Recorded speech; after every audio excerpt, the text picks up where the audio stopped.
Now, we've got a group of some 130 MPs, peers, doctors, psychiatrists, academics also writing to the Prime Minister, Rishi Sunak.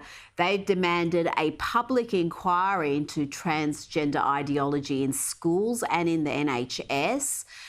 This is after the bombshell Cass report revealed the lack of evidence in transgender medical care. Is there much of an appetite for another inquiry or review of this nature in the UK? Is it likely to happen? Whether it happens or not, I don't know. This government is approaching the end of its life, and it does appear rather to be falling apart at the edges. I would say, however, that I believe that a public inquiry into how this ideology has taken grip of public institution, how it has infiltrated itself into schools and public places, and how it has led our institutions and our public figures to frankly embarrass themselves, making the most absurd statements you've ever seen in your life. To as if you've ever seen the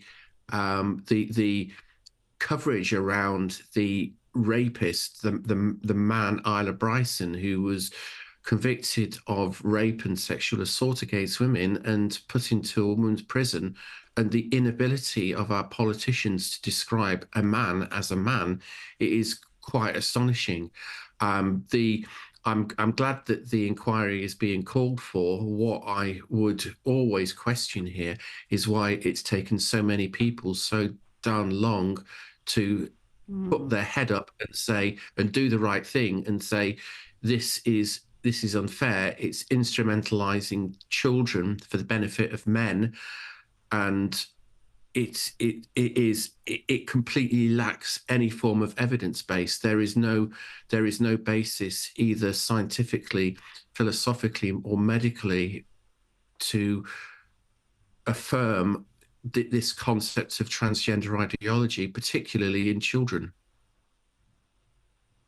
Let's talk about Scotland. The First Minister there, Humza Yousaf, is fighting for his political survival. His coalition with the Greens has collapsed. The Scottish Conservatives have launched a vote of no confidence against him. How much of his troubles are connected to the rather radical policies he's backed, including around transgender policies and also those Orwellian hate speech laws? Oh God, yeah. I mean, it's totally he is the instrument of his own undoing, as is the SNP. The SNP, exactly what happens when you have a political party that is that has pretty much an uncontested majority. It was propped up by the Butte House Agreement in the latter years with a coalition with the Green Party, who once sold themselves as the party of science and now is frankly the party of nonsense. Now, you're someone who has transitioned. You're a transgender person. Do you see yourself as a woman, a trans woman, or do you see yourself as a man?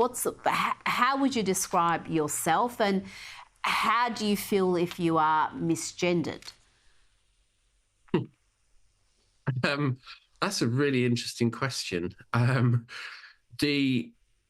First of all, trans women are men.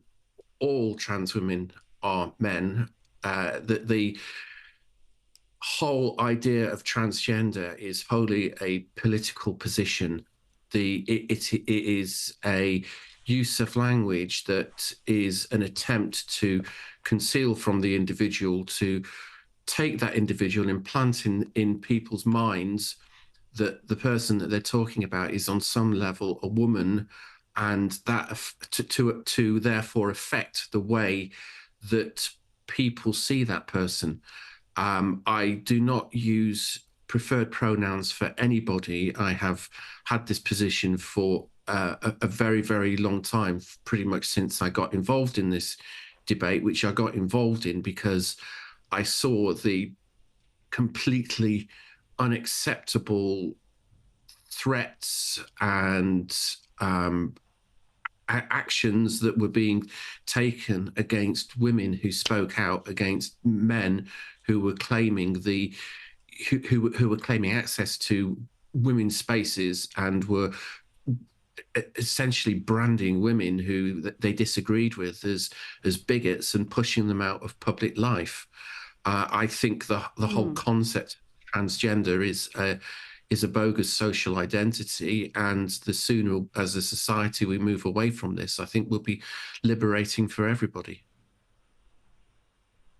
And do you find that the transgender activism we have seen in recent years has actually made life worse for trans people? It used to be live and let live attitude amongst many people, but now in the eyes of some, being trans is almost a political position, and it perhaps is inviting hostility that wasn't there before. Oh, it's totally a political position.